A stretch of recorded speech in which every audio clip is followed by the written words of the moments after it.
Hello बच्चों। तो आज हम पढ़ने वाले हैं अपना नेक्स्ट चैप्टर जो कि है स्टाफिंग। और चैप्टर के इंपॉर्टेंट टॉपिक्स को कवर करेंगे हम इस वीडियो में। तो चलते हैं अपने टॉपिक की तरफ, जिसमें हमारा पहला टॉपिक है कॉन्सेप्ट ऑफ स्टाफिंग। तो बच्चों, स्टाफिंग क्या होता है? Staffing means putting the right person on the right job.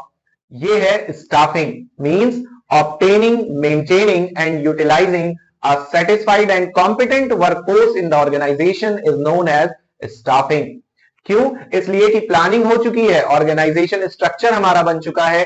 अब उस ऑर्गेनाइजेशन स्ट्रक्चर में हमने जो जॉब रोल्स डिफाइन किए हैं उसको फिल करने के लिए हमें कॉम्पिटेंट पर्संस की जरूरत है। इसलिए staffing function is the important function of management. Next हमारा टॉपिक है बच्चों स्टाफिंग का प्रोसेस। तो स्टाफिंग क्या होता है? जिसमें हम कॉम्पिटेंट पर्सन से जॉब्स को फिल करते हैं अपनी ऑर्गेनाइजेशन में। तो इसके प्रोसेस में सबसे पहला है हमारा step estimating man power requirement. Estimating man power requirement का मतलब यह हुआ कि determining the number and type of employees. Type means कि एजुकेशनल क्वालिफिकेशन, पर्सनालिटी, कैरेक्टरिस्टिक्स, हमें किस तरह के एम्प्लॉइज चाहिए अपने ऑर्गेनाइजेशन में और कितने एम्प्लॉइज चाहिए, ये इस स्टेप में, फर्स्ट स्टेप में डिसाइड किया जाता है। और इसके लिए दो प्रोसेस फॉलो किए जाते हैं जो बहुत ज्यादा पूछा जाता है एग्जाम में, जिसमें पहला है हमारा वर्कलोड एनालिसिस और दूसरा है हमारा वर्कफोर्स एनालिसिस। तो बच्चों, वर्कलोड एनालिसिस का मतलब यह होता है कि how much work is there in the organisation and how many people are required to do the work. यानी इसमें दो बातें हैं कि कितना काम है और कितने लोगों की आवश्यकता है हमें उस काम को करने के लिए। Next is workforce analysis. Workforce analysis हमें यह बताता है कि करंट टाइम में अभी हमारे पास कितनी वर्कफोर्स यानी कितना मैन पावर अवेलेबल है ऑर्गेनाइजेशन के पास। इन दोनों प्रोसेसेस के जरिए से ऑर्गेनाइजेशन में यह पता चलता है कि हमारी ऑर्गेनाइजेशन अंडर स्टाफ्ड है या ऑप्टिमली स्टाफ्ड है या ओवर स्टाफ्ड है। और अगर हमारी ऑर्गेनाइजेशन अंडर स्टाफ्ड है तो आगे हम इस प्रोसेस को कंटिन्यू करेंगे। नेक्स्ट स्टेप है हमारा रिक्रूटमेंट। रिक्रूटमेंट एक तरह का एडवर्टीजमेंट होता है जिसमें जॉब डिस्क्रिप्शन देके पब्लिश किया जाता है, जिसमें हम प्रोस्पेक्टिव कैंडिडेट्स को बुलाते हैं अपने यहां और उन्हें स्टिमुलेट करते हैं कि वो हमारी ऑर्गेनाइजेशन में जॉब के लिए अप्लाई करें। Means searching the prospective candidates to fill up the job positions in the organisation. Recruitment एक पॉजिटिव प्रोसेस है जिसमें हम सुटेबल कैंडिडेट्स को अपने यहां काम करने के लिए अट्रैक्ट कर रहे हैं। Next is selection. Selection means जब हमने रिक्रूटमेंट में पूल ऑफ द कैंडिडेट्स तैयार कर लिया तो उसमें से बेस्ट हमें सेलेक्ट करना है, चूज करना है, जो कि इस स्टेप पर होता है। सिलेक्शन से हमारे दो पर्पस सॉल्व होते हैं। पहला पर्पस यह है कि हमें बेस्ट पॉसिबल कैंडिडेट मिल जाए और दूसरा पर्पस यह है कि जो सेलेक्ट होकर ऑर्गेनाइजेशन में आ रहा है उसका कॉन्फिडेंस बिल्डअप हो और वो जॉब करने के प्रति सीरियस हो जाए। सिलेक्शन बच्चों एक नेगेटिव प्रोसेस होता है क्योंकि हम पूल ऑफ द कैंडिडेट्स में से कुछ को सेलेक्ट करते हैं और बाकी एप्लीकेशंस को रिजेक्ट कर देते हैं। Next is placement and orientation. Placement क्या होता है बच्चों? प्लेसमेंट मींस कि हमने जिस कैंडिडेट को सेलेक्ट किया है उसे उसकी जॉब पोजीशन पर ऑक्यूपाई करा देना, यानी the person occupying the job for which he और she is selected is known as placement. Orientation क्या होता है? Orientation means familiarizing the selected candidate to the existing employees of the organization and with the rules and policies of the organization. Next step है बच्चों हमारा training and development.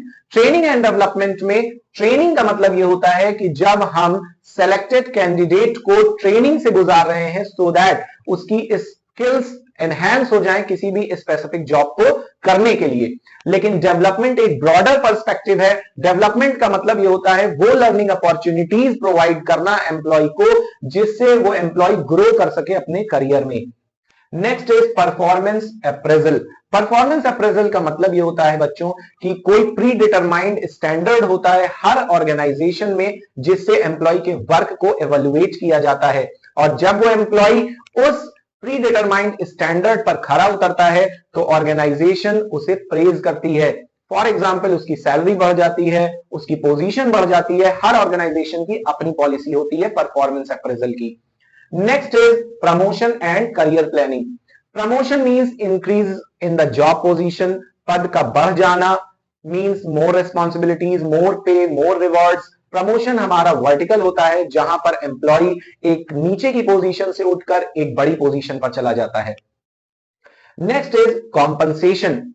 Compensation means वो reward जो employ को काम करने के बदले में मिलता है। ये रिवॉर्ड डायरेक्ट भी हो सकता है और इनडायरेक्ट भी। डायरेक्ट मींस जैसे वेजेस है, सैलरी है, कमीशन है, और इनडायरेक्ट मींस इंश्योरेंस है, फैमिली पेंशन स्कीम्स है, या बच्चों की पढ़ाई के लिए ऑर्गेनाइजेशन कुछ एमोल्यूमेंट्स दे रही है एम्प्लॉय को, तो ये हो गए हमारे इनडायरेक्ट पेमेंट्स। तो ये था बच्चों हमारा स्टाफिंग का प्रोसेस। नेक्स्ट टॉपिक है बच्चों हमारा इंपॉर्टेंस ऑफ स्टाफिंग। किसी भी ऑर्गेनाइजेशन के लिए ह्यूमन रिसोर्स सबसे बड़ा एसेट होता है। तो पहली इंपॉर्टेंस है हमारी स्टाफिंग की, obtaining competent persons. Job positions का कोई फायदा नहीं है अगर उन जॉब पोजीशंस को कॉम्पिटेंट पर्संस ने फिलअप नहीं किया है। Staffing is the function that helps putting the right person on the right job. Next is higher performance. जब सही व्यक्ति सही जगह पर बैठेगा तो प्रोडक्टिविटी इंक्रीज होगी और परफॉर्मेंस बढ़ेगी। नेक्स्ट है हमारा continuous survival and growth. Staffing के जरिए से मैनेजर्स वैकेंट जॉब पोजीशंस को फिल किया करते हैं, जिसकी वजह से ऑर्गेनाइजेशन का वर्क स्मूथली चलता रहता है। तो दैट मींस कि कंटिन्यूअसली ऑर्गेनाइजेशन हमारी सर्वाइव करती रहती है और ग्रो करती रहती है। Next is optimum utilisation of human resource. Staffing function की वजह से हमारे यहां ओवर मैनिंग की समस्या नहीं होती है, जिसकी वजह से लेबर कॉस्ट रिड्यूस होती है और प्रोडक्टिविटी इंक्रीज होती है और ऑप्टिमम यूटिलाइजेशन होता है ह्यूमन रिसोर्स का। Next is improve job satisfaction and moral, which means कि ऑब्जेक्टिव असेसमेंट के जरिए से, फेयर रिवॉर्ड के जरिए से एम्प्लॉइज का मोरल बूस्ट होता है और एम्प्लॉइज मोटिवेटेड फील करते हैं। तो ये थे बच्चों हमारे importance of staffing. Next topic है हमारा कंपोनेंट्स। तो बच्चों स्टाफिंग के बेसिकली 3 कंपोनेंट्स होते हैं, recruitment, selection and training and development. Recruitment बच्चों हम पढ़ चुके हैं। Recruitment is a type of advertisement जिसमें हम कैंडिडेट्स को स्टिमुलेट करते हैं अपनी ऑर्गेनाइजेशन में जॉब के लिए अप्लाई करने के लिए।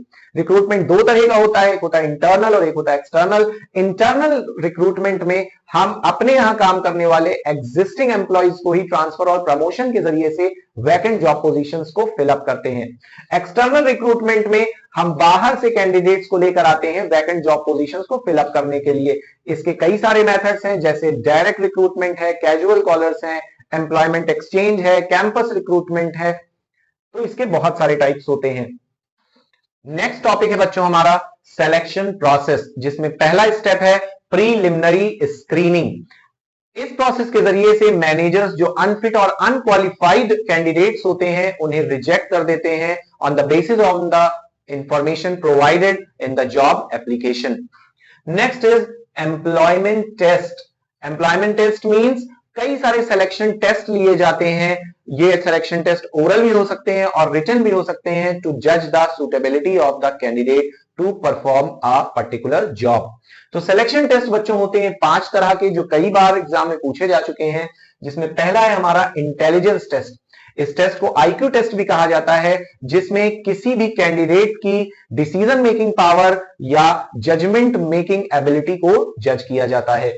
Next is aptitude test. Aptitude test is a test in which the potential of the candidate to learn new skills is being judged. इसीलिए आजकल आप देखिए, जैसे फॉर एग्जांपल बैंक की जॉब है तो इसके लिए हमें maths aptitude, computer aptitude, reasoning aptitude जैसे टेस्ट क्वालिफाई करने पड़ते हैं। Next is personality test. Personality test में कैंडिडेट की पर्सनल कैरेक्टरिस्टिक्स को चेक किया जाता है, जैसे कि emotional stability, reaction, maturity, reactive power in a particular situation, ये सब देखा जाता है पर्सनालिटी टेस्ट में। Next is our trade test. Trade test में किसी भी पर्सन की एग्जिस्टिंग नॉलेज को जज किया जाता है for which the candidate is coming to do the job. For example typist की जॉब के लिए टाइपिंग का टेस्ट लिया जाता है, कंप्यूटर ऑपरेटर की जॉब के लिए कंप्यूटर बेस्ड टेस्ट लिया जाता है। Next is interest test. Interest test में किसी भी कैंडिडेट के पैटर्न ऑफ इंटरेस्ट को चेक किया जाता है। फॉर एग्जांपल एक टीचर अकाउंटेंसी और बिजनेस स्टडीज दोनों पढ़ाता है, but in which subject the teacher is more interested in teaching. तो ये थे बच्चों हमारे सिलेक्शन टेस्ट। नेक्स्ट स्टेप है हमारा एम्प्लॉयमेंट और सिलेक्शन इंटरव्यू। इंटरव्यू क्या होता है? Interview is an in depth conversation between an interviewer and interviewee, जिसमें कैंडिडेट की सूटेबिलिटी को चेक किया जाता है किसी भी जॉब को करने के लिए, जिसमें इंटरव्यूअर बहुत सारे क्वेश्चंस पूछता है इंटरव्यूई से और इंटरव्यूई भी अपनी क्वेरीज इंटरव्यूअर से पूछ सकता है। नेक्स्ट इज रेफरेंस और बैकग्राउंड चेक। इस स्टेप में जो कैंडिडेट सिलेक्शन टेस्ट को पास कर चुका है, इंटरव्यू क्लियर कर चुका है, अगर उसने इन स्टेजेस को क्लियर कर लिया है तो उस कैंडिडेट का बैकग्राउंड चेक किया जाता है रेफरेंसेस के जरिए से। रेफरेंस उसके पुराने यूनिवर्सिटी टीचर का हो सकता है या किसी पुराने एम्प्लॉयर का भी हो सकता है। Next is selection decision. जब ऊपर की सारी स्टेजेस कैंडिडेट पास कर चुका है तो डिसाइड किया जाता है whether the candidate is suitable for the job और नॉट। नेक्स्ट स्टेप है हमारा मेडिकल एग्जामिनेशन। मेडिकल एग्जामिनेशन में कैंडिडेट की मेडिकल फिटनेस को चेक किया जाता है और इसके लिए कैंडिडेट से मेडिकल फिटनेस का सर्टिफिकेट भी मांगा जा सकता है। Next is job offer. जब सारी स्टेजेस सिलेक्शन की कैंडिडेट पास कर लेता है तो उसे ऑफर ऑफ एम्प्लॉयमेंट दिया जाता है, जिसे जॉब ऑफर किया जाता है, जिसमें उसके एमोल्यूमेंट, सैलरी वगैरह लिखी हुई रहती है। नेक्स्ट है हमारा कॉन्ट्रैक्ट ऑफ एम्प्लॉयमेंट। ये कॉन्ट्रैक्ट ऑफ एम्प्लॉयमेंट एम्प्लॉयर और एम्प्लॉय के बीच में होता है, जिसमें एम्प्लॉयमेंट की टर्म्स और कंडीशंस, ऑर्गेनाइजेशंस की rules, regulations and policies are written. So this is the important document और ये कॉन्ट्रैक्ट एम्प्लॉयर और एम्प्लॉय दोनों साइन करते हैं। तो ये था हमारा प्रोसेस सिलेक्शन का, जो कि बहुत इंपॉर्टेंट है। नेक्स्ट टॉपिक है बच्चों हमारा training and development. What do you mean by training? Training is a process by which the skills of the employees are increased to do the specific job in a better way। ये training बहुत important है organisation के point of view से भी और employ के point of view से भी, जिसमें पहला है हमारा from organisation point of view. Organisation के पॉइंट ऑफ व्यू से ट्रेनिंग इज वेरी इंपॉर्टेंट, जिसमें पहला पॉइंट है हमारा सिस्टमैटिक लर्निंग। सिस्टमैटिक लर्निंग का मतलब यह होता है कि ट्रेनिंग की वजह से हम बहुत सारी स्किल्स को सिस्टमैटिक वे में सीख पाते हैं, जिसकी वजह से job are performed more efficiently. Next is higher profits. जब स्किल्ड एम्प्लॉय किसी भी काम को करता है तो उसकी प्रोडक्टिविटी एनहांस्ड होती है, लेबर कॉस्ट रिड्यूस होती है, जिससे प्रॉफिट मार्जिन इंक्रीज होता है। Next is activates future managers. In the case of emergency, अगर एम्प्लॉय हमारा वेल ट्रेन्ड है तो he can readily occupy the position of a manager. Next is reduces absenteeism and employ turnover. अगर employ trained है, किसी भी काम को आसानी से कर लेता है, तो एम्प्लॉय को ऑब्जर्वेशन की आवश्यकता नहीं है, एम्प्लॉय एब्सेंट नहीं होता है और एम्प्लॉय टर्नओवर भी रिड्यूस होता है। Next is effective response to environment changes. Means बदलते हुए इन्वायरमेंट में एम्प्लॉय आसानी से अडॉप्ट कर लेता है, क्योंकि ही और she is a trained personal. Next is from employees point of view. Training is very important from the employ point of view also, जिसमें पहला पॉइंट है हमारा बेटर करियर। अगर एम्प्लॉय ट्रेन्ड है तो वो एक अच्छा करियर बना सकता है, बिकॉज उसके पास नॉलेज भी है और स्किल्स भी। Next is increased earnings. Means जो ट्रेन्ड एम्प्लॉय होगा, जिसकी एनहांस्ड स्किल्स होंगी, नॉलेज ज्यादा होगी, तो जाहिर सी बात है उसका जब करियर बढ़िया होगा तो उसकी अर्निंग्स भी ज्यादा होंगी। Next is more efficient to handle machines. जब एम्प्लॉय ट्रेन्ड होता है तो एक्सीडेंट के चांसेस कम से कम होते हैं और एम्प्लॉयज इजीली मशीन को हैंडल कर लेते हैं। Next is increased moral. That means कि जब एम्प्लॉय ट्रेन्ड होता है तो उसका मोटिवेशन लेवल हाई होता है, कॉन्फिडेंस बूस्टेड होता है और मोरल इंक्रीज्ड होता है। तो training is important from the organisation point of view also and from employ point of view also. जल्दी से पढ़ते हैं मेथड्स ऑफ ट्रेनिंग को, बिकॉज ये बहुत ज्यादा इंपॉर्टेंट है। तो बच्चों, ट्रेनिंग के दो तरह के मेथड्स होते हैं, एक है हमारा ऑन द जॉब मेथड, दूसरा है हमारा of the job method. On the job method का मतलब ये होता है लर्निंग व्हाइल डूइंग, यानी जॉब करते करते सीखना है, और ऑफ द जॉब मेथड का मतलब होता है लर्निंग बिफोर डूइंग, यानी हमें पहले सीखना है और बाद में जॉब करना है। तो पहला है हमारा ऑन द जॉब में अप्रेंटिसशिप ट्रेनिंग। अप्रेंटिसशिप ट्रेनिंग में किसी मास्टर के अंडर में कोई कैंडिडेट जब ट्रेनिंग लेता है तो उसको बोलते हैं अप्रेंटिसशिप ट्रेनिंग। इसके लिए आप एग्जांपल ले सकते हैं, जैसे कि प्लम्बर का एग्जांपल है, इलेक्ट्रीशियन का एग्जांपल है, जिसमें कोई भी कैंडिडेट एक मास्टर वर्कर के अंडर में रहकर सीखता है और जो सीख रहा होता है उसे हम अप्रेंटिसर कहते हैं। नेक्स्ट है बच्चों हमारी इंटर्नशिप ट्रेनिंग। इंटर्नशिप ट्रेनिंग एक ज्वाइंट प्रोग्राम होता है एजुकेशनल इंस्टीट्यूशन और बिजनेस फर्म्स के बीच में, जहां पर बिजनेस फर्म्स और एजुकेशनल इंस्टीट्यूशंस एक दूसरे से कोऑपरेट करते हैं और कैंडिडेट रेगुलर स्टडीज करते हुए एक्चुअल वर्कफ्लोर पर जाकर काम करते हैं प्रैक्टिकल नॉलेज गेन करने के लिए। फॉर एग्जाम्पल जो मेडिकल स्टूडेंट्स होते हैं वो बड़े हॉस्पिटल्स में जाकर सीनियर डॉक्टर्स को असिस्ट करते हैं, ट्रेनिंग लेते हैं काम सीखने के लिए। उसी तरह इंजीनियरिंग के स्टूडेंट्स इंडस्ट्रियल ऑर्गेनाइजेशंस में जाते हैं इंटर्नशिप ट्रेनिंग के लिए। नेक्स्ट है हमारा induction training. Induction training is a training which is given to the new employees so that they are easily settled down in the organization। तो easily settling के लिए नए एम्प्लॉयज को जो ट्रेनिंग दी जाती है वो होती है इंडक्शन ट्रेनिंग। नेक्स्ट बच्चों, जैसा कि हमने पढ़ा, of the job training actual work place पे नहीं होती है बट एक डमी मॉडल पर या एक कहीं क्लासरूम में कराई जाती है, जहां पर एक्चुअल वर्क प्लेस जैसा इन्वायरमेंट क्रिएट किया जाता है। मिलिट्री और आर्मी में इस तरह की ट्रेनिंग की जाती है, जहां पर सोफिस्टिकेटेड मशीन्स या इक्विपमेंट्स को हैंडल करना होता है कैंडिडेट्स को, उन्हें वेस्टिब्यूल ट्रेनिंग दी जाती है। नेक्स्ट बच्चों हमारा जल्दी से देखते हैं difference between training and development. पहले तो ये समझ लेते हैं कि ट्रेनिंग हमारा एक जॉब ओरिएंटेड प्रोसेस है जो स्पेसिफिक स्किल्स सिखाता है किसी भी पर्टिकुलर जॉब को करने के लिए, बट डेवलपमेंट एक ऑनगोइंग प्रोसेस है जो ओवरऑल ग्रोथ में मदद करता है एम्प्लॉय की।